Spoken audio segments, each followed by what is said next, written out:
kind of there on Saturdays for like solid. So Super. I don't really want to do. I know. Somehow Because I have no idea what they're. Are you? That's nice. What is like the rest of your exam schedule? I was in it for my sister and my brother. Happy tax day, right? April 15th. It's a big day. Your tax class, right? So, just if you have any friends panicked, family members panicked because they're not done, remember from individuals, you can file an extension. You can file an extension by the end of today. Very simple. I do it every year. Half a page, just informational. You send it in. It's automatically granted. You don't even have to give a reason. You can be lazy. You can be, I don't want to do it. I don't want to do it right now. File your taxes. File your extension. You do not get an extension to file today. So if you anticipate that you owe money, you have to write a check with your extension. But you can put off the problem of filing your tax return for 6 months. Now, someone who always does that 6 months eventually happens. So you're postponing it to October 15th, and you'll have the same panic again. If you can't do it by October 15th, then you have a problem. So just keep that in mind. Okay. So we're going to continue on with partnerships, and then I will see where we're going to how much of S corporations we're going to do next week. But today's going to be heavy partnership stuff. So we're going to talk about the acquisition of a partnership interest today, and then this is starting, and then a couple other things, and then talk about operating distributions as well. So the acquisition of a partnership interest, right? Remember, the partnership interest is the equity ownership stake in the partnership, right? So after a partnership has been formed and has begun operations, we talked about on Monday the formation of a partnership, how flexible it is to make contributions. It's a deferral, no current tax rate, so that we have basis determinations for the partner on the outside interest in the partnership interest. We have the inside basis that the partnership takes in the assets that they receive upon formation. But once that's happened, I could have existing partners could contribute more property, right, in the future. I could have new partners come in and contribute property into the partnership. All the rules we talked about on Monday apply to those transactions. Okay, so it's much easier to admit a new partner into a partnership than it is for a corporation.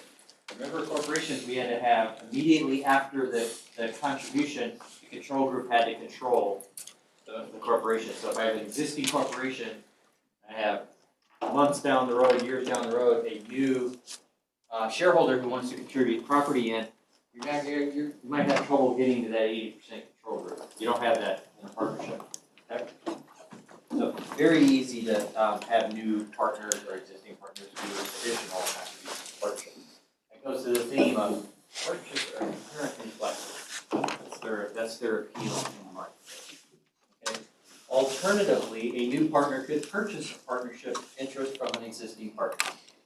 Right? If you want to become a partner, one way is to make an asset contribution to a partnership interest in exchange. Another way is you buy a partnership interest from another partner that is willing to sell it to you, and the partnership agreement allows that partner to sell their partnership interest to the new partner. So the new partner's outside basis in its partnership interest, you would expect, is the purchase price of the partnership plus any partnership liability allocated to the new partnership. Remember that outside basis is kind of a living attribute that we're gonna focus again on today. But you start off with, well, if you paid $100 for the partnership interest, you start off with $100. Then you say, how much of the partnership liabilities is me as the new partner am I on the hook for? That will increase my outside basis in the partnership interest. Okay. Our first example, 9/11, Jessica. Anybody want 9/11? Slightly faster.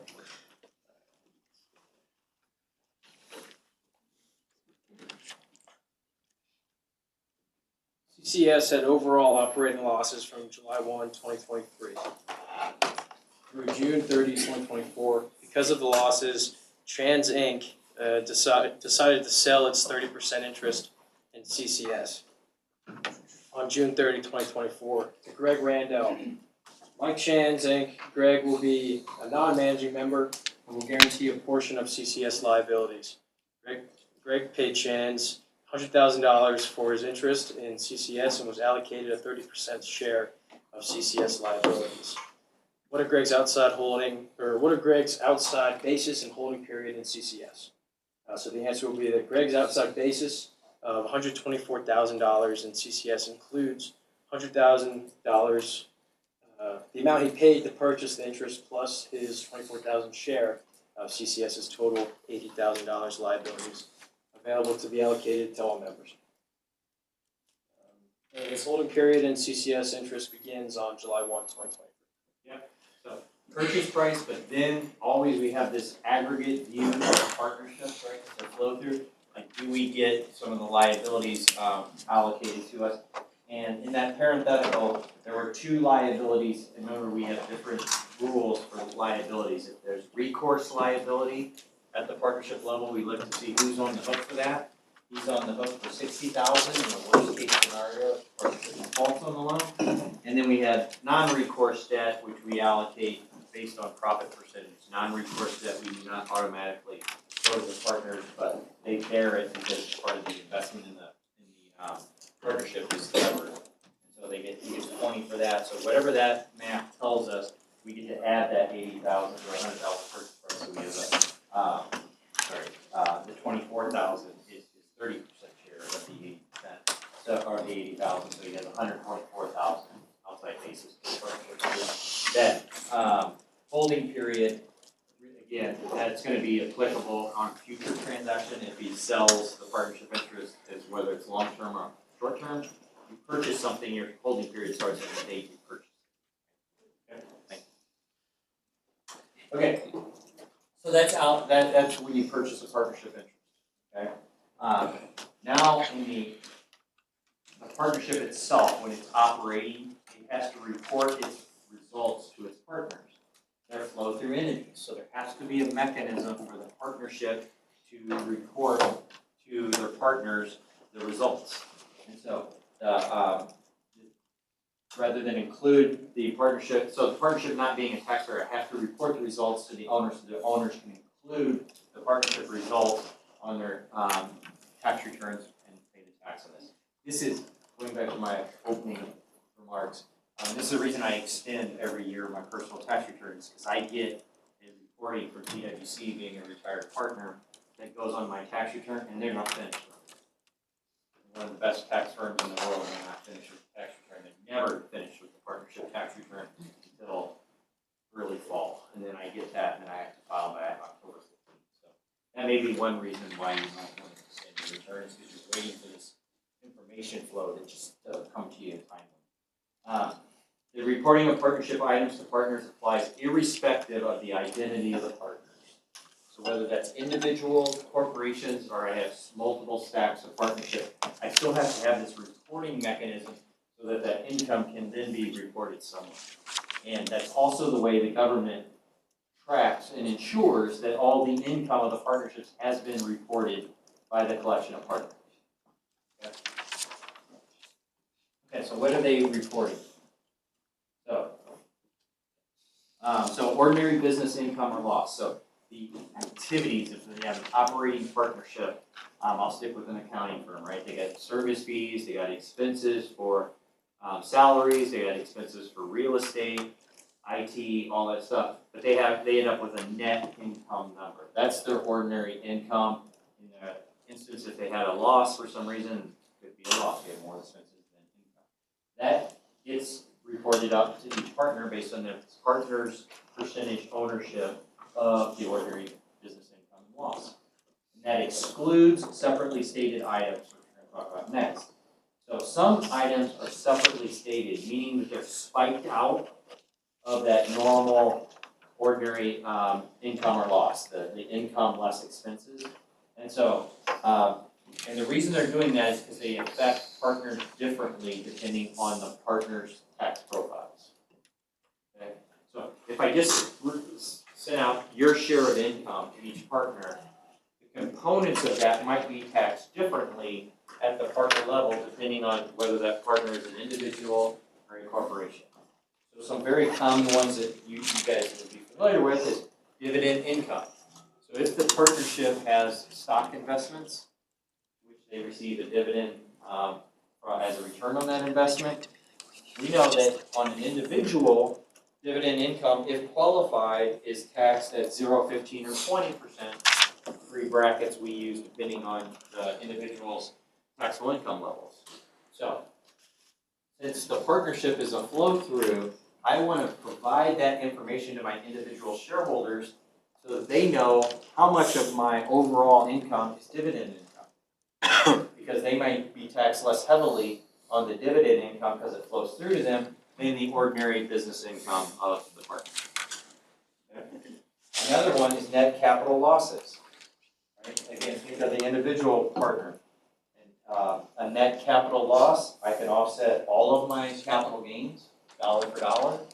If I have remaining capital loss in excess of my capital gains, then I can reduce $3,000 of my ordinary income as an individual partner. If I vary that into an overall income or loss number, the individual partner won't see that.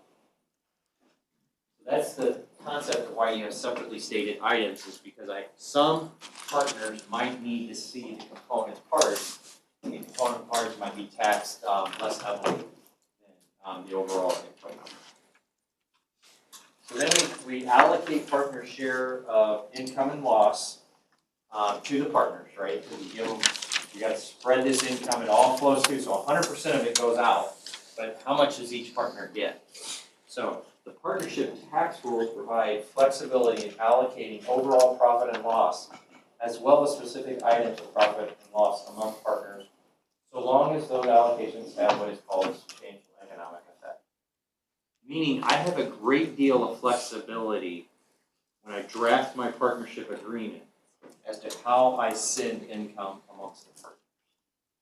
I can compensate some partners more handsomely for what they're doing in the partnership. I can compensate them more handsomely for the property that they put in the partnership. Okay?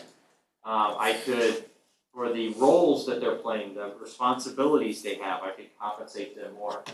That's very, compare and contrast that to a corporation. When a corporation pays a dividend, it goes out based on the number of shares you own relative to the total. But a partnership has this inherent flexibility that I can be really creative on how I draft my partnership agreement. That's very appealing. That's appealing in the investment context. It's appealing in the firm context, so accounting firms, investment firms, law firms, very creative partnership agreements. They can have flexibility in how they divvy up the partnership return. It has to equal 100%, but how it goes out, you have a lot of flexibility. Allocations of income and expense items that differ from the partnership ownership interest are called special allocations. So, yes, George. Are there general requirements that are required when partnerships are selling?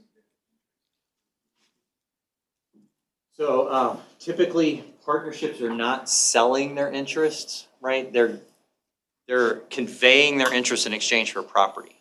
So the partners sell their partnership interests, right? So just be sure how you're thinking about how the transaction will be structured. So if the partnership is delivering the partnership interest and getting $100,000, technically that's not a sale. That's a contribution of $100,000 for ownership, is the way I would consider it. Now, transactionally, you might think of it as a sale. Well, that's an exchange. I'm delivering equity for cash, so that looks like a sale. But a sale of equity in exchange for property, I would consider that more as a contribution of property for equity. If I have a partner level transaction, then that is truly a sale, right? Because I'm selling it just like I would any other asset. I can sell a partnership interest if the partnership agreement allows me to do so. Okay. So yeah, I could do that in lots of different ways, but technically I would consider that a contribution. Did I answer that? Go ahead. So if, for example, me as George, I'm buying some PwC. Yep. They allow me in as George, but they will have some kind of like general knowledge about. Well, so that partnership agreement will say you have to be elected by the partners. And so the way that works, if you guys are interested, is there's an admission committee. And so it's made up of some senior level partners, because you can't get the vote of all the partners, and nor do all the partners want to vote on every particular person that might be admitted to the partnership. So I set up an annual committee that reviews the files of the people that have been nominated to be admitted. And then that committee will vote, and the partnership agreement says that committee vote, if it's in favor, is good for the whole entire partnership. And so that's where you get potentially admitted or not admitted based on what that board decides at the end of the day. But it's all governed by the partnership agreement. And you can be as creative as that as you want. You could require every partner to vote, and you have to get 75% of the votes or 51% of the votes. But your flexibility as to how you do that. And again, that's why that business entity is so popular, is that flexibility. Whereas, contrast that again, I'm going to compare and contrast as we're talking today with corporations. If you decide you want to buy a share of Apple today on your laptop, Apple doesn't say anything about that. Right? It's publicly traded, right? There's no such agreement on the corporate setting that restricts you from being a shareholder. Public market. These are private companies, and you can be restricted. Okay, so if you are a 10% partner in a partnership, that's your equity ownership, is you're on 10%, and you get something other than 10% as your share of the partnership income or loss, that's considered a special allocation. So if I get 10%, if I'm a 10% owner, but I get 12% of the tax profits of the partnership, and I get 8% of the non-tax results of the partnership, those are special allocations because they differ from my 10%, right? And the flexibility to do what I just said is one of the great attractiveness of partnerships as a form of business entity. That ability to be creative in doing that. So special allocations of specific items of income can be either designed by the partners to accomplish business objectives. So it could be my hypothetical, I want to compensate me because I'm a tax partner more in line with the results of the tax business versus the audit business and stuff that I don't have any involvement in, right? So it could be a business objective as to why I decided to do a special allocation. It could be geography based. If the partnership is going into a new division, a new country, a new state, I may want to incentivize that partner to get a higher return on the results from that geography, division, or country than the rest of the business, right? So it could be a way to incentivize behavior. You grow that business, you get more of it, right? So those things are very, very common. And so, as long as you're accomplishing a business objective other than the reduction of tax liabilities, that will generally have what is called substantial economic effect.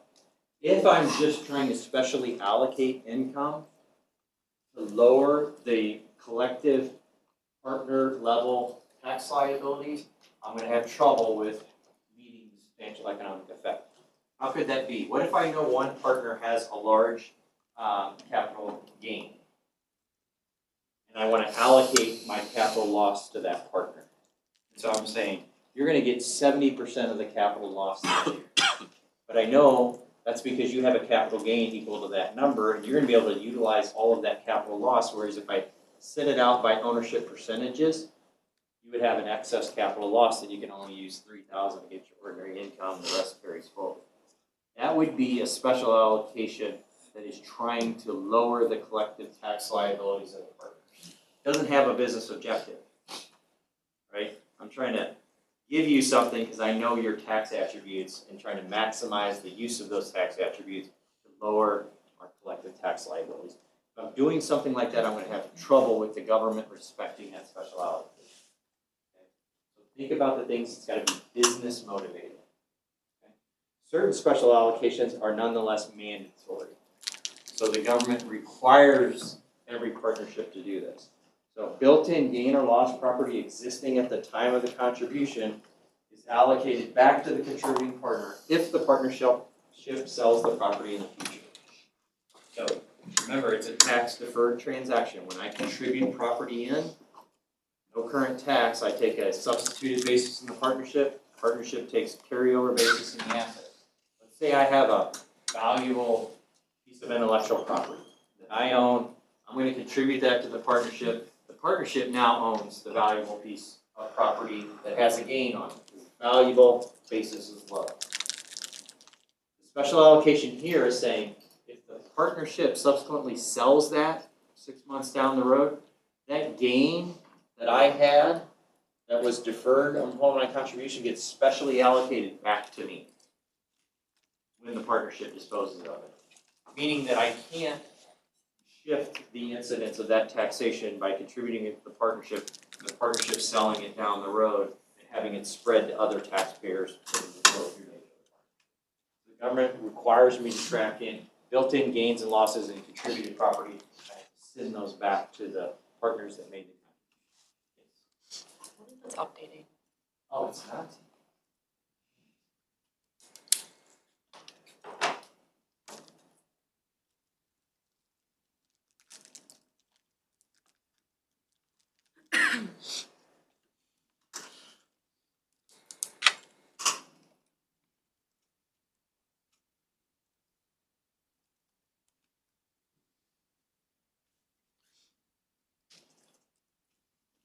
Still behind.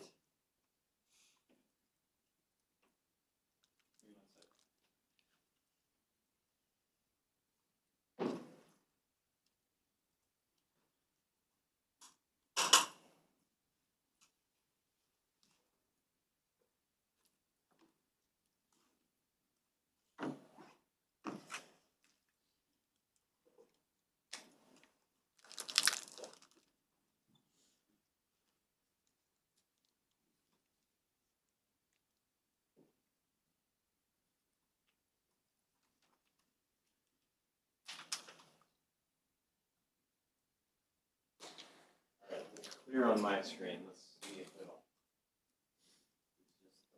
Sorry for that. I haven't had any problems in a while.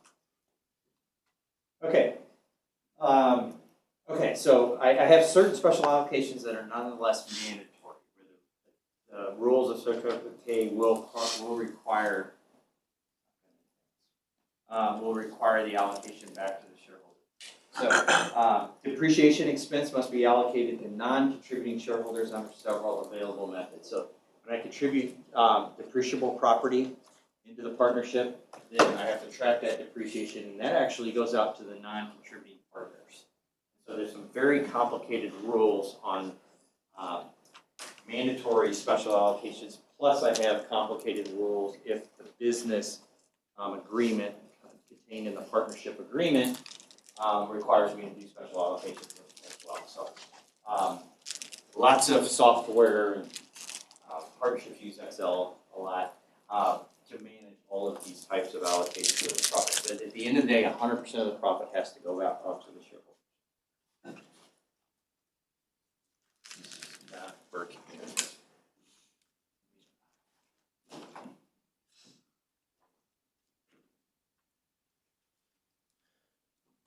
We'll just keep going if you guys got this handy. Okay, let's do 920. 920 is Kira.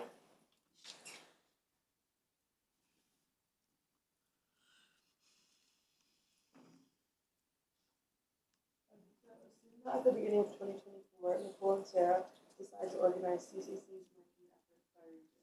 Nicole will take responsibility for marketing in the Western United States, and Sarah will take responsibility for marketing in the Eastern United States. All members agree that CCS's provision for allocating profit and losses in the operating agreement should be amended to provide Nicole and Sarah with better incentives. Specifically, CCS would like to allocate the first 20% of profits or losses for each region to and it will allocate any remaining profits and losses for each region among the members in proportion to their profits and interest at the end of 2024. 40% to Sarah and 30% each to Nicole and Greg. Will CCS's pay special allocation of profits and losses be accepted by the IRS? The answer is yes, it would be, because CCS's partnerships for federal income tax purposes. And it can make special allocations to members because the allocations are designed to accomplish a business objective other than tax deduction. IRS will accept them, and just as we talked about as a whole, the partnerships are very. So here, we're dividing up the responsibilities by geographies. One's being in charge of marketing for Western US and one's for Eastern US. And so we want to give them an incentive to grow that business, so we give them the first 20% return for those respective regions, and then we share after that. So you have to, what you always see in these special allocations is there might, I think of them as kickers. There's like the first X amount goes this way, and then the rest get shared. You need some level of sharing. You can't have one partner taking all of Western marketing and one partner taking all of Eastern marketing, 100%, because then there's no sharing. And partnerships, by definition, is a sharing. So I like to think of special allocations just is somewhere in the middle there. I give somebody a little bit more of something else, but then there's an overarching sharing of the rest of the okay. In contrast, corporations are very inflexible, right? It's really hard to divvy up this amongst the partners.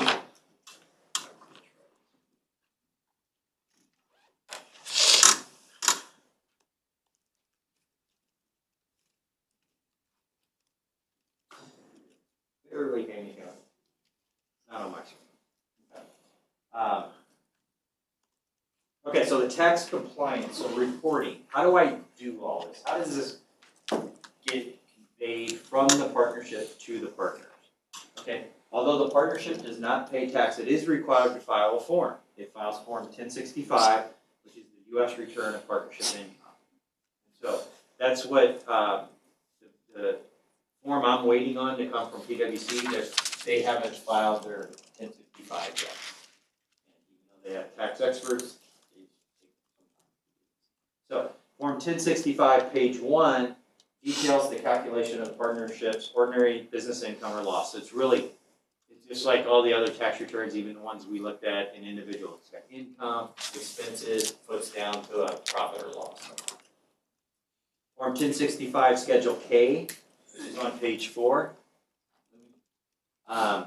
lists the partnership's ordinary business income or loss and its separately stated items.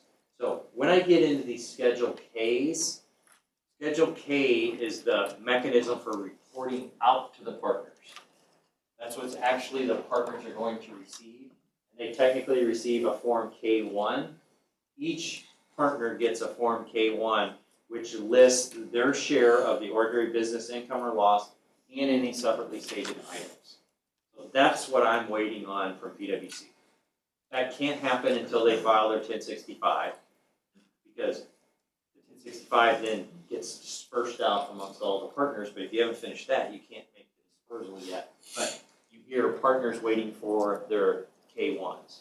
So those of you that were in VITA, people are waiting for their W-2s, people are waiting for 1099s. If you happen to be a partner in a partnership, or probably not in VITA, but those individuals would also be waiting for their K1s. You gotta have all that together before you can do your 1040. You're an individual. Okay. Partners report their partnership income and loss items from their Form K1 on their separate tax returns. That would be 1040 if you're an individual, 1120 if you're a corporation that's a partner in the partnership. The Form 1065 is due March 15th, so it's 1 month prior to today, which individuals are due. Why is that? Because they understand that individuals, some of them are partners in partnerships. You have the partnership done at March 15th, they send out the K1s, then they have 30 days to kind of finish their individual tax return. However, they also get what we talked about at the start today, a 6-month automatic extension to file. Okay, so that can make all the partners that are waiting on that information to have to extend as well, because they just don't have all their information to file their tax return.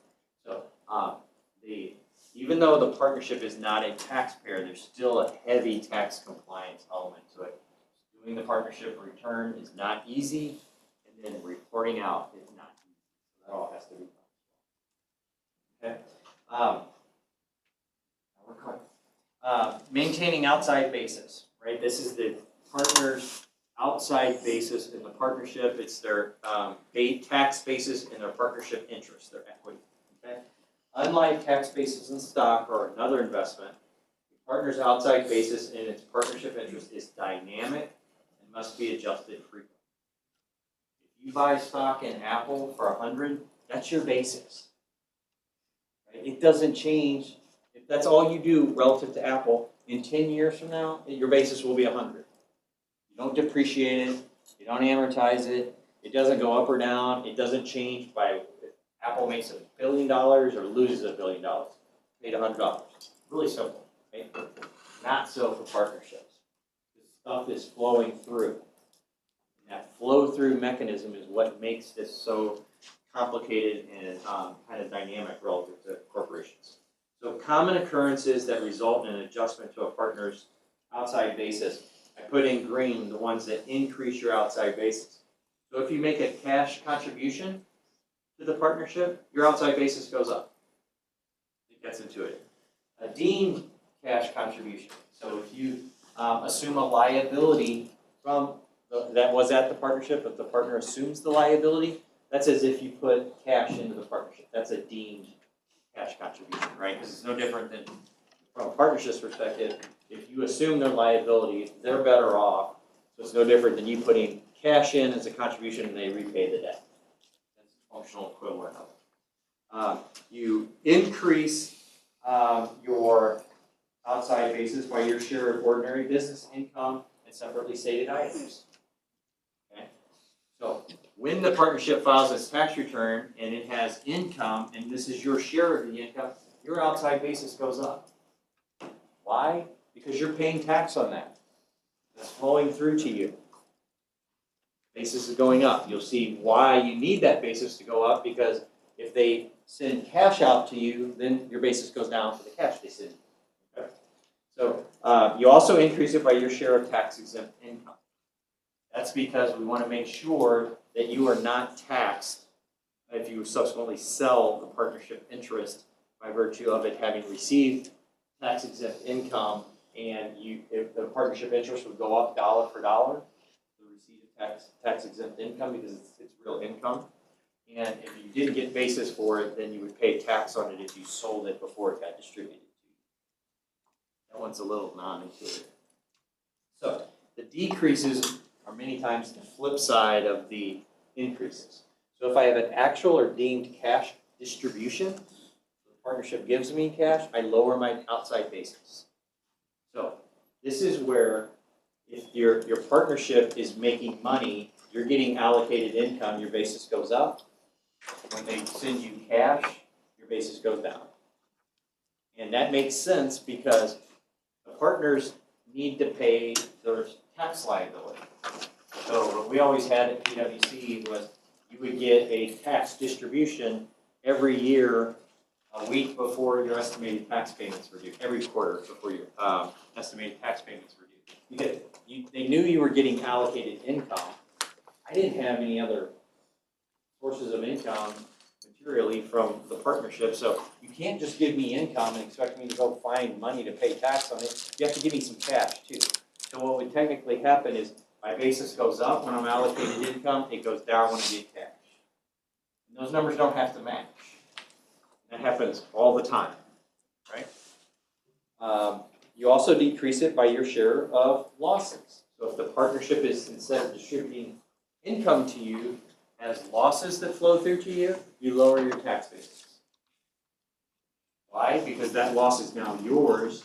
If it's ordinary loss, you could use that against your any other ordinary income that you would have. You get a deduction. You would get an offset of your partnership loss against your other income. You decrease it by your share of non-deductible expenses. Again, non-deductible expenses, so they're expenses paid at the partnership that just don't meet the deductibility requirement. So think of entertainment expenses, meals and entertainment, fines and penalties, those types of things would be non-deductible. And you have to decrease your outside basis on that because we don't want you to get the deduction if you were to sell your partnership interest in the interim, because then you would have a higher basis that would give you a loss in that situation. You have less gain or actually even a loss in that situation. And your share of disallowed interest expense, same methodology. If that interest expense is disallowed, I need to have you lower your outside basis to account for you might have a disposition of that. So you can see, and this is just a sample, these are the common ones you see. But I have this ongoing dynamic calculation of my outside basis. And I like to think of it as it's really to account for the flow through of results, followed by when does the cash come out of the business. And I do that because of the mechanism for basis, outside basis. Vastly different than what I do for corporations. Okay. Carry on. So, maintaining that partner's outside basis, it ensures the partner does not double count taxable income and deductible expenses either when they receive distributions or sell the partnership interest. So that kind of dynamic maintenance of the outside basis computation makes sure that when I sell the partnership interest, I have the right amount of tax that's due at the partner level. And they also ensure that tax exempt income and non-deductible expenses are not ultimately taxed or deducted. That's the one that's too intuitive. You got to think a lot more about that. I think I have some notes on the review side, review comments on the side. For the ordering of adjustments, I first adjust for outside basis for items that increase basis, then for decrease, then for distributions, and then for non-deductible expenses, and then for deductible items and losses to the extent of outside basis remains. So not only do I have to make the adjustments, I got ordering rules I have to do that. And the reason I'm doing that is because if I ever go below basis, so if I ever get a distribution that exceeds my outside basis, I have a capital gain. Because I've gotten more out of the partnership than what I put in. So think of it this way, if I put $1,000 as my investment in the partnership, and I get $100 of income, my basis goes up to $1,100. If the partnership distributes the $100 to me, it goes back down to the $1,000. If it distributes $500 to me, it goes down to $500. I never pay tax on the distributions until I go over the threshold to where I have no outside basis. And at that point in time, there's no other way to account for it but to have a capital gain.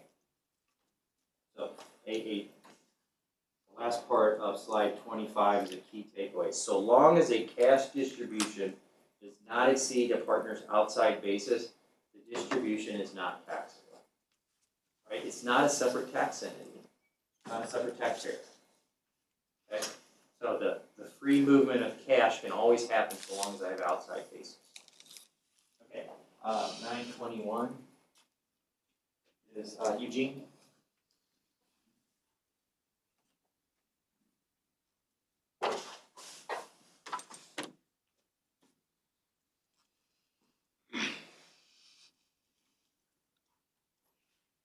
Given the events that affected CCS's members during 2025, what tax basis did Nicole, Sarah, and Chanting have in the ownership interest at the end of 2025?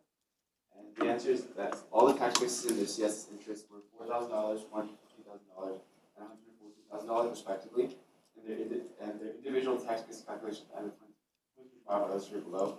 And we see that we start by adding the increases to the outside tax basis first. So we see that it's the initial tax basis, including the liability from example 9.4, the dividends from example 9.15, and also the short-term capital gains, example 9.15. So those are income. So number one is my initial basis, however I determine that, right? Which is my substituted basis stuff from that example you mentioned. And then the other 2 and 3 are income items, right? So they're being reported to the partners, their income. So I got to increase my outside basis based on how they get shared amongst the partners. That's why I have 3 columns. And after the first 3 columns, we want to go to the decreases to the outside basis second after the increase to outside basis. So the decreases are the liability reallocation, including the cash contribution substitution, and also Sarah's capital interest. And we get those numbers from example 9.10 and also 9.15. So I like to think of it as first I get my outside basis as high as possible. Right, and that's a good thing, because now I'm gonna start reducing it for the items you just mentioned. And then the kicker is on number 6, I'm gonna have an allocation of a loss. And so I wanna keep my basis as high as possible, because that allocation of loss, I can use that loss to the extent I have outside basis for that. I don't want to steal it. Yeah, so the last one is CCS, the ordinary business loss. And then to get the tax basis on the end of the year, which is 12/30/125, you just sum all the rows of 1 through 6. So you get $4,000 for Nicole, $152,000 for Sarah, and $114,000 for Chancy. So one of the things you'd be doing is if you get into partnership taxation, is this maintenance that you do by partner. And that can be incredibly cumbersome and complicated depending on how many partners you have. These are 3 partners, but what if I have 3,000 partners? Incredible degree of maintenance on these things. But this is why there are people who only do partnership tax. That's like their entire career. Because it just could be so time consuming and the rules are so complicated. But it's methodical. You make the increases to the outside basis, you make decreases, and then this tells you how much of the loss you get to utilize as well. You only get to use losses to the extent of your outside basis as well, which would limit as well if you have a partnership that's having a lot of difficulty taking off losses. Okay. So this will start up next year as well, so it just keeps going. Whereas, contrast that with my $100 basis in Apple stock. Don't ever do anything. It just hangs around $100 forever, right? It doesn't go up or down. If you don't have transactions. Okay. So that's it for chapter 9. Maybe we'll get better on chapter 10. But think about, we went through the formation of the partnership, very flexible going in. The only tricks there is it's deferred, right? So you got to understand your basis, outside basis, which is that substitute basis, that's your starting point, and then carryover basis in the partnership. And then we talked about reporting the results of the partnerships and how we send those out. We have flexibility on how we send those out based on business parameters that we adopt in the partnership agreement. And then we have the maintaining and the dynamic aspect of maintaining our outside basis. Okay. Now let's shift to, maybe it's working better. We'll shift to chapter 10.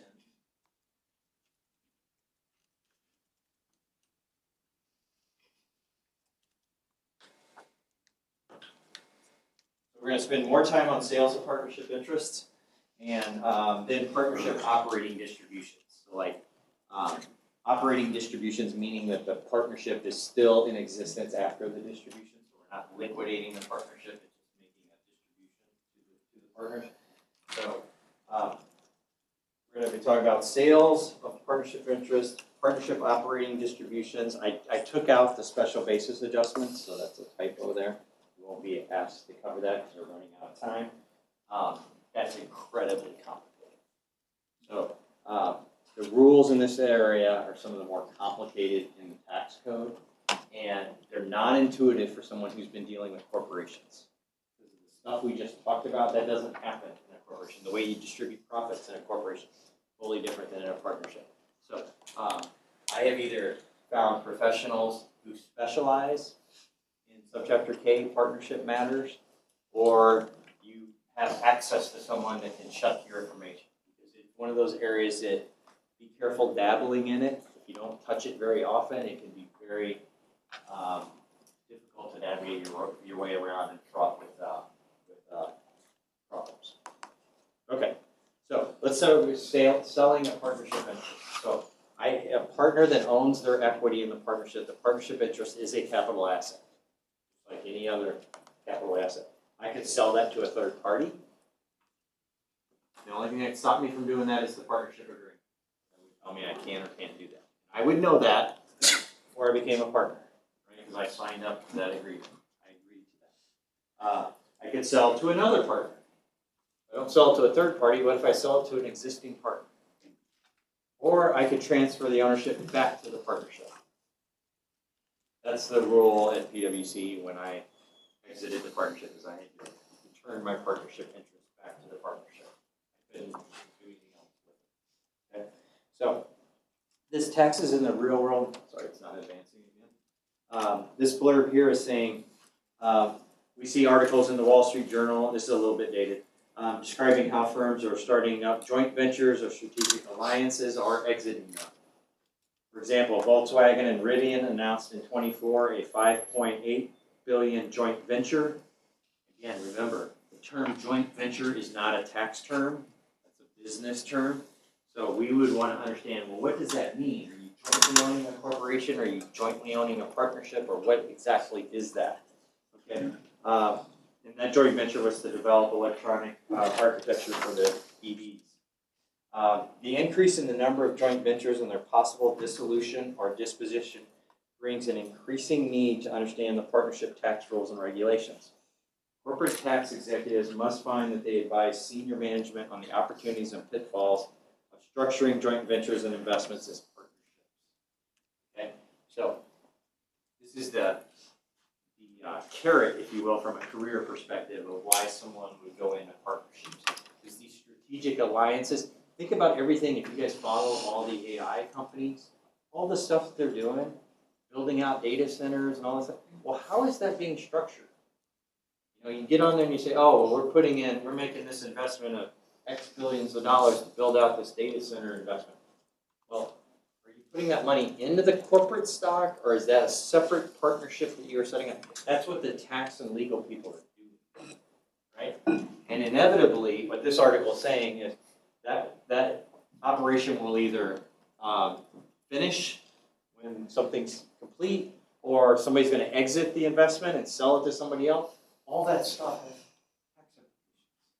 So this is another pitch for job security in the tax world is let business be as complicated as they want. It's all got to be reported and structured and handled the right way. But that's what that's saying is just a degree of joint ventures between corporate America. Okay. On slide 5. The sale of a partnership interest raises unique issues due to the flow-through nature of the entity. Should the partnership interest be considered a separate asset? You can think of that as an entity approach. Like we're going to approach the partnership as a separate entity because your ownership interest is a separate asset that can be disposed of. Or should the disposition, got to take over there, of a partnership interest be considered the sale of a partner's share of the underlying partnership assets? If I sell my ownership in the partnership, should I treat that as part of selling the underlying assets in the partnership? Because it's not a separate legal entity, and that should be more of an aggregate approach. Good thing for you guys, it's a collection of both. That's what the tax rules say. It's both this entity approach that we treat it as an investment. Second, it's treated as an aggregate, as the partner in the partnership, the assets belong in part to the partner. Okay, so we go through the tax treatment when we sell a partnership interest. You're going to see kind of these two approaches being applied. We're going to first look at the selling partner, and then the buyer, and then finally the partnership itself. I apologize. So we're going to go methodically by the parties to the transaction and understand what's happening with that. So first on the seller issue side, we need to calculate the gain or loss. If you're the selling partner and you're selling your partnership interest, you got to calculate the amount of your gain or loss. That is going to be very simple because you guys have been doing that throughout this course. You did this in individual tax as well. Sale of any asset, the selling partner calculates its gain or loss as the difference between your amount realized, get paid, and your tax basis. What is your tax basis on what you sold? That's your outside basis. That's what we just talked about. So at which point in time when you decided to do that sale, what was your outside basis? And that's that dynamic calculation. So where were you in that dynamic calculation? That will be your basis in the asset you sell because the asset you sell is the partnership. So, amount realized, including debt relief. That's going to be interesting here because remember, we were taking into account partnership level liabilities and computing our outside basis. So that's going to affect our outside basis and it's going to affect the amount realized because does the new partner step into the shoes of liabilities. And less our outside basis, that will get us our gain or loss. Because the selling partner will no longer be responsible for the partnership level liabilities, any debt relief by virtue of no longer being a partner necessarily increases your amount realized, right? So if I was getting partnership liabilities allocated to me, and after the transaction that doesn't happen because I'm not a partner anymore, I've been relieved of liabilities, right? I'm in part better off from that. I'm sorry, I'm still trying to understand the outside basis. So despite the partnership being a flow-through entity that is not taxed as a corporation, say outside versus inside basis, is that the difference between the IRS viewing a partnership separate from the individual partners, whereas the individual partners will be taxed on their outside basis, whereas a partnership is inside basis? In part, you're really close. So your outside basis is really your tax basis in the asset you own. In legal terms, what you really own when you're a partner in a partnership is your partnership interest. Right? The partnership owns the assets, right? It can be an owner of the assets, but your investment is the partnership interest. But the reason this is weird, if you will, if that's the right word, is because there's a flow through of the results. And so that activity means that you need to make adjustments to your basis because it can drift up and down. And so your outside basis moves up and down. The inside basis is the partnership can do transactions itself. So it can buy and sell assets, right? Think of a real estate partnership. Buying and selling real estate all the time. All that activity, they need to have, what's my basis in that real estate I sold? Is that a gain or loss that I then need to report out to the partner? So it's a combination. The reason what makes partnerships complicated from a tax perspective is they applied somewhat entity approach and somewhat aggregate approach. And that's where I said the other day, you gotta just forget what you know and then you're putting on a new hat because you're dealing with partnerships. This is a strange animal. But I think that's what makes it intellectually stimulating to me. It's cool. If it was simple, it wouldn't be that much fun. But now it's like totally different. So applying the tax principles in a different way. And the good thing about these rules is the rules rarely change. Okay? Unlike the rules for deductions and things like that, where the tax rates and depreciation rates and bonus depreciation, those are the dials that the government's always messing with. They want to try to influence behavior. They don't mess with these rules. All of these rules are incredibly complicated and pretty stable. So if you do find yourself kind of drifting into the area of dealing with flow-throughs or investment vehicles and you're doing a lot of partnership stuff, you can take some solace in just a matter of just brute force effort, and I can get there because they're not going to change these rules very often. The rules they do change in partnerships are just around the edges.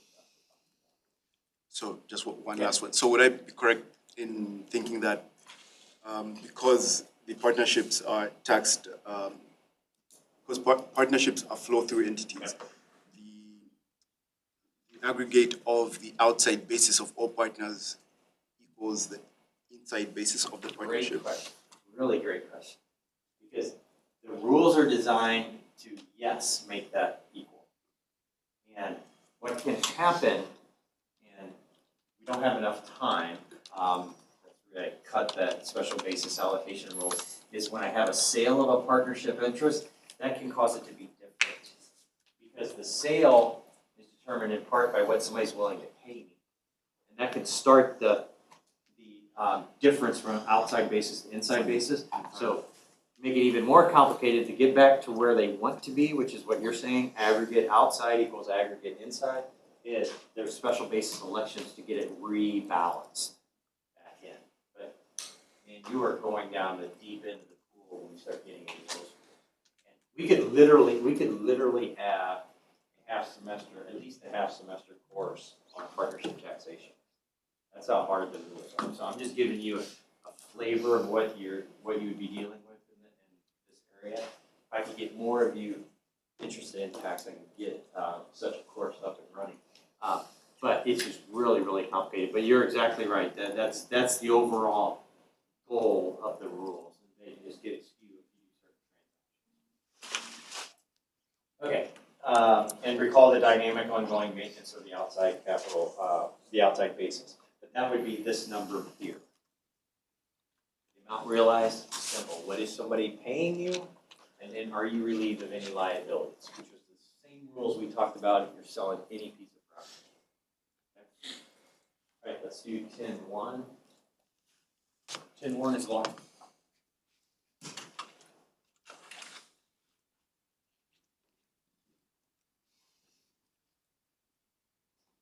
Okay, so last year, Chan's Inc. sold its 30% interest in CCS on June 30th to Greg Randall, a wealthy local entrepreneur, to limit its exposure to any further losses. Greg anticipated that CCS would become profitable in the near future and paid Chan's Inc. $100,000 for its interest in CCS.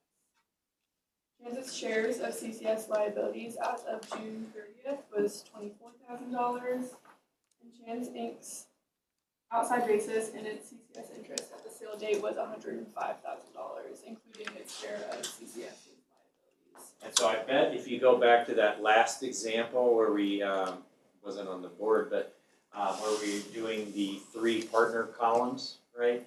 I bet you see the outside basis for the seller here, which was Chan's Inc. being $105,000. And that's when the sale occurred. So I had that $105,000 with my tax basis / outside basis in the partnership. What amount of gain or loss did Chan recognize on the sale? The answer is a $19,000 gain. So you take the cash and fair market value of property received of $100,000 That's what was paid for the partnership interest rate. and add the debt relief of $24,000. Again, if you go back to that prior example, we had $24,000 was allocated to Chan's Inc.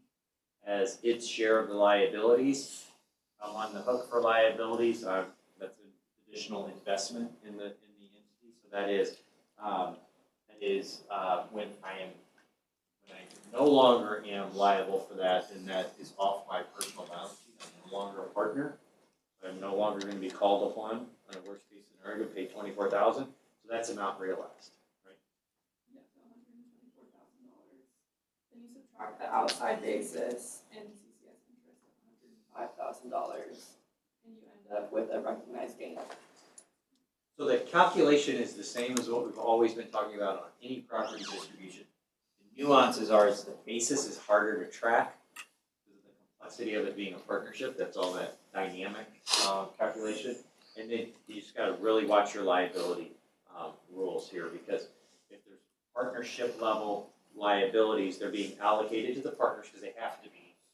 And when you no longer are a partner, by definition, you are relieved of whatever was allocated to. And that will increase your amount. Okay, thank you. Okay. So here we're going to start playing the aggregate part of this, right? That was the entity level. Right, I'm looking at amount realized versus my basis and the asset I sold. The asset I sold was the partnership interest.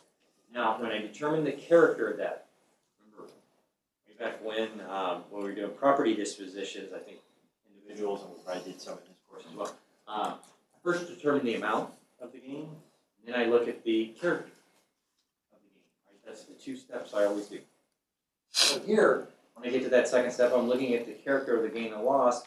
And that is generally capital and short-term or long-term, depending on the seller's, the selling partner's holding period in the partnership interest. That's very very entity-like, right? Because how long were you a partner? How long were you owning the interest? It's a capital asset, short-term, long-term, right? We want to look at, we have preferential tax treatment on the sales of capital assets for long-term capital gains. However, if a portion of the gain is nonetheless treated as ordinary, if the seller realizes gain or loss attributable to what is called unrealized receivables or inventory items of the partnership. Now, some K-world practitioners call these hot assets.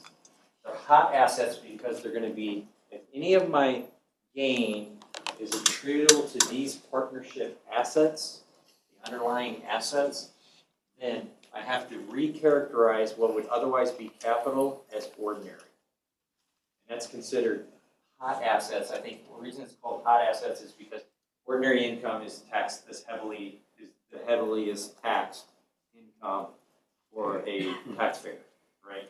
For individuals, it's the highest marginal tax rate. Corporations, it's taxed at 21%. But capital and capital gains is what is provided preferential tax. Ordinary income is not given preferential tax. So, and the reason we have this is because of the aggregate feature of partnerships, right? Part of the value that I was paid in that prior example, $100,000 for, is the underlying assets of the partnership, right? When the third party, who was a buyer here, Greg Randall, the wealthy local entrepreneur. When Greg Randall was looking at this, he was looking at the partnership. What is the partnership worth? Part of that is driven by the underlying assets of the partnership. Another part is the prospects of the future results of that partnership. So, part of my gain is driven by, or derived from the assets that the partnership owns. If I were going to continue to own the assets of the partnership, then I would have gotten the results from those assets reported to me. So instead, I sell the partnership interest, have a gain or loss. The government wants me to not convert what would have been ordinary income if I would have retained my ownership interest in the partnership and make it capital by having a sale of the partnership interest. That's the underlying rationale why I have these special rules for hot assets. So they have weird names, okay? Unrealized receivable. You think about what is an unrealized receivable. That is someone who is legally due to be paid by somebody else. So I've either sold something, I have accounts payable, or accounts receivable, sorry, or I provided services and then I have receivables because you owe me money for the services, right? I'm doing it on account but you owe me the money. It's unrealized because I'm on the cash method. Okay, so if I have a situation where the partnership is on the cash method, but they still are doing activities where the customer can pay them over time in the future, like 30 days, 60 days, whatever the terms are, then it's an unrealized receivable. Okay, meaning that it is an asset. You owe me the money, right? I could go out and sell that to a third party. If I went out and sold it, I would have ordinary income. Okay, so it has value. Think about the aggregate approach. It has value, so it's driving up my amount realized when I sell it. When I sell the partnership interest. Somebody's going to pay me for that value. But should it be capital or should it be ordinary? Because it would have been ordinary when the partnership collects the unrealized receivable. They're on the cash method, they would put that in ordinary income. Okay. That's the concept behind unrealized receivable. Earned but not yet received from a cash method partnership. The inventory items, unfortunately, is not just inventory. They call it inventory, but it's everything, it's other things that are included in that. So it's assets that would generate ordinary income if sold by the partnership, such as inventory itself, and the portion of gain attributable to depreciation recapture on depreciable assets. So let's say I have a manufacturing partnership doing things. Remember our 1231 asset dispositions? You guys all know that. If I sell it for a gain, I have amount realized less my adjusted tax basis, which is after my accumulated depreciation. I have gain. I have to recapture a portion of that gain is ordinary to the extent that it relates to prior depreciation reduction, having pulled down my tax basis, adjusted tax basis. The excess of gain over that recapture is long-term capital. Okay? If I have that going on at the partnership, if the partnership would have sold the asset, part of that gain would have been ordinary. So if I recognize that as a partner, by selling the partnership interest, which is derived by the value of that asset, that is considered attributable to a category called inventory items, which includes inventory and depreciation recapture on that. So what this is character only. I do the prior slide where I compute the gain. Now all I'm saying, is that gain 19,000 all capital, or is a portion of it ordinary and the remainder capital? To the extent there is assets at the partnership level that are comprised of unrealized receivables and inventory items, then I recharacterize a portion of that 19,000 that, for example, is ordinary. I think this is best shown in the example. So this is exactly what it is. Are treated as generating ordinary income than capital gain because they represent embedded ordinary income that would have been realized by the partnership if it had sold the underlying assets. This is kind of the aggregate treatment, right? I don't just look at the partnership interest that I own, which is a capital asset, and I'm done. I could have stopped that example that Lauren did. Now I'm also looking at it from an aggregate perspective and saying, yeah, but some of that's not capital. Some of that value is driven by assets that are going to give rise to ordinary income. Okay. Let's do these next couple of examples. Show it a little bit more. Into feature.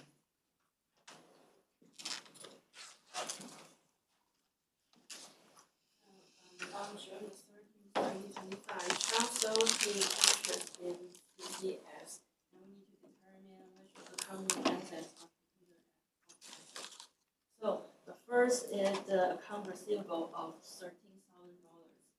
$13,000. Since CCS used the cash method, this income has not yet been recognized for tax purposes. So it's considered as unrealized receivable tax. Yeah. So let me just explain this so everybody's following. So that accounts receivable line, the fair market value is $13,000. So they did something. They sold something and said, customer, you can pay me in 30 days, 60 days. They haven't collected yet. So the value of that right, they could sell that to somebody and it's worth $13,000. Somebody, you take that to a bank or a financial institution, somebody will pay you, they'll discount it, but they'll pay you something for it. And your tax basis is zero because you haven't recognized any income yet because you're cash method. If you were accrual method, your tax basis would have been $13,000 because you recognize the income on the receipt on the recording of the accrual, right? For your accrual method. So this is just trying to account for you have an asset. It's just you haven't taken any income to give rise to the asset. The second item is equipment. The fair market value of this equipment is $86,000, while a tax basis is $80,000, resulting in a potential gain of $6,000. So this represents depreciation recapture, which will be taxed as ordinary income if the asset was sold. So this portion is also treated as an unrealized receivable. Yep, so I would have 13 from the accounts receivable, and I would have 6 from the equipment, which is what we just mentioned. If the partnership were to sell the equipment, they would have a $6,000 gain. Step 1, calculate the gain. Characterize it in step 2. Well, that $6,000 is comprised of the entirety of accumulated depreciation of 20. Your tax basis went down solely by depreciation. That's what caused your gain. That $6,000 would have been ordinary income. Okay, and then do the inventory. So third, inventory. Inventory is generally classified as hot asset. However, in this case, its tax basis and fair market value are both $1,000, meaning there is no built-in gain. So although it is technically a hot asset, it does not affect the character of anything recognized in the sale. Yes. So this is effectively saying the inventory that I created, bad business model, is basically worth what I created. So I'm not going to make any money on my inventory. But it is a hot asset. Normally you would see the value of your inventory being worth more than what your basis is in the inventory. But it just happens to be zero here. So it doesn't affect. Said another way, if the partnership went out and sold the inventory today, it would have zero tax effect, right? Because you have amount realized of 1,000 and cost of goods sold. Perfect, thank you, good job. Okay, 10.3, building on this. So 10.3 is Yubo.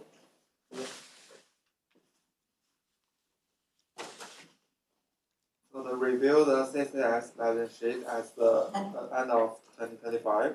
So what amount of CCS assets are considered to be a hot asset as of December 31, 2025?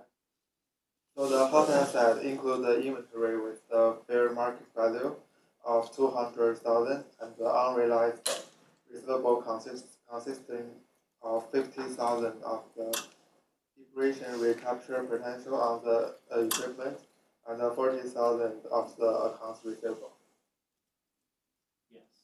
So the same exercise, I think my dates are wrong a little bit on this example, but I'm doing the same thing, snapshot at this point in time, and I'm looking to identify those hot assets, and they're defined items that are affecting the character of the gain that I computed in the first example we started with on this section, and it just changes over time, right?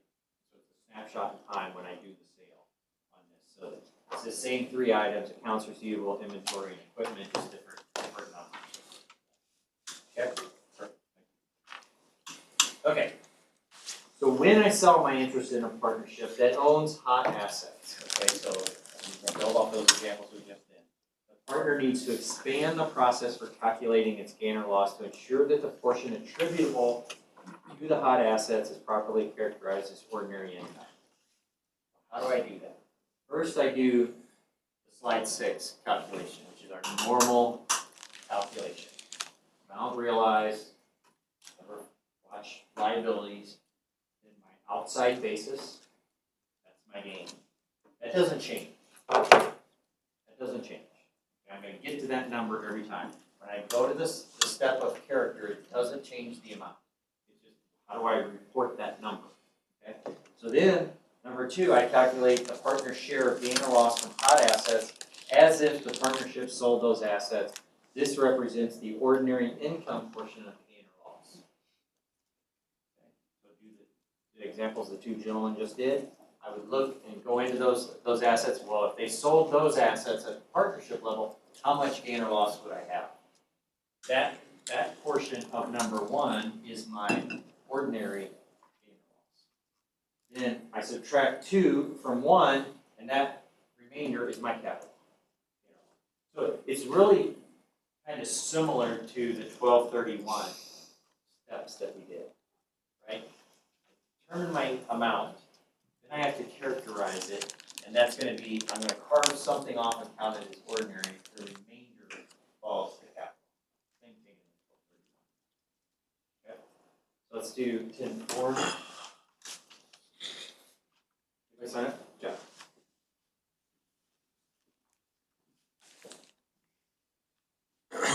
Alright, so for 10-4, we look at, so in example 10-1, we are reminded that Chance Inc. sold its interest in CCS to Greg Randall for $100,000 cash on June 30th, 2025. So as a result, Chance recognized a gain of $19,000 on the sale. What was the character of Chance's gain? So the answer here, and looking through the steps, it's a 5,700 of ordinary income and 13,300 on the capital gain. And it's determined through these steps. So first, we determined that the total gain was 19,000, and then second, we determined the ordinary gain or loss recognized from the hot assets. So we looked at the difference here, the fair market value, and the basis to get the gain or loss, which we ultimately got $13K, and then 6,000 for equipment, which ultimately we had to multiply by the 30%, that is Chance's share. And then So let me find you there. So those numbers, 13,000 and the 6,000, if you go back to the balance sheet analysis we did here, that's the 13 and the 6. So I go in and I look at the partnership. Do you have hot assets or unrealized receivables? Deem them sold. What is the gain at that point in time? Then I add that here in my calculation too. But not every partner sold their partnership interest. So that's where you're saying I gotta haircut it by the 30% that was sold. Because Chance was only a 30% partner. So only 30% of that gain would have been. Alright, so then you move that total ordinary income down to determining the capital gain, which is just the total gain less the ordinary income from 751A, and that's 13,300. Yes, so that's the expanded steps. I still do the step one on my normal amount realized less tax basis. Step two, go look in the balance sheet. Do I see anything that looks like a hot asset? Deem it sold, haircut it to the partnership, the partner's percentage. Then I pull that out of step one and the remainder stays capital in step three. Okay? All right, thank you. Okay, here's an interesting one in 10.5. Anybody volunteer for 10.5? Yes, Marcy. Yeah, so 10. Not online. Okay, then we're on 10.5, slide 14. So 10.5 is a similar problem, but we're actually looking at a different amount of cash. So it's going to be like, it didn't work out yet. So in this, we're assuming the same facts as 10.1, except for Greg paid Chance only $82,800 in cash for his interest. So we're looking at what the amount and character of the game. So the answer is we still see $5,700 of ordinary income, and there's a capital loss of $3,900. And so step one, we look for the total gain or loss, which would be $82,000, $82,800, and the $24,000, which is the debt allocated. So we have an amount realized of $106,800 and the outside basis of $105,000. So this leads us now to a gain only of $18,000. Yeah, because he just paid less, right? The negotiated arm's length price was not $100,000, it's $82,800, so it lowered the gain. Okay. So step two, now we're looking at the ordinary gain and loss from the hot assets, and we're still looking at the same thing. Okay. So we get to our 5,700, which is what we worked through in the last step as well. Now to look at the gain or loss, we have the total gain of $1,800 from step one, and the ordinary income of $5,700. So now that actually will lead us to a capital loss of $3,900. And I put over here on the right, I always get back to step one. My net reported results have to equal step one, right? Because when I do character, I don't change the amount. The amount is always the same. So I gotta get to the 1,800. How do I get to 1,800 here? Well, interestingly enough, my hot assets would create 5,700 for Chance's portion of those hot assets. So in order to get to a gain recognized of 1,800, my step one number, I have to have a capital loss of 3,900. I subtract 2 from 1, and that leaves me step 3 is a minus 3,900, and that gets me to my total income inclusion of 1,800. But that's to get my character right? These assets drove the computation in step one. I have to look to those assets and recharacterize some of this, because again, the government does not want you to change the character of this and have this all reported as capital gain. If I didn't have step 2 here, I would have reported 1,800 of capital gain. And really, I should have a 3,900 capital loss. Okay, so again, a nice flavor for what the nuances of a partnership tax computation are. Okay, we'll pick up with this on Monday. I will send you a notice of what we're going to do on our last week. Okay.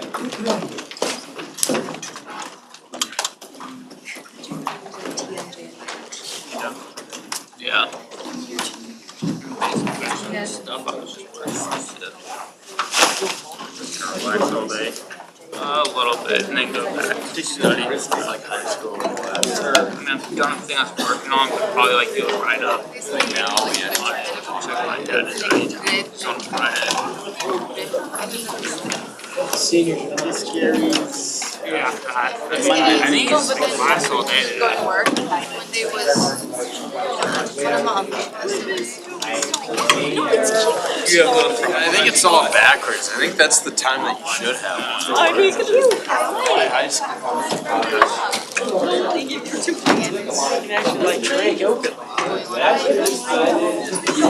maybe that's what we gotta do. We just gotta start. No, I'm not gonna. I went to Facebook and I looked up it's because of working on it.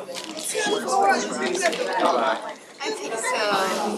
You've got Like I can't tell, but my clothes like my Yeah.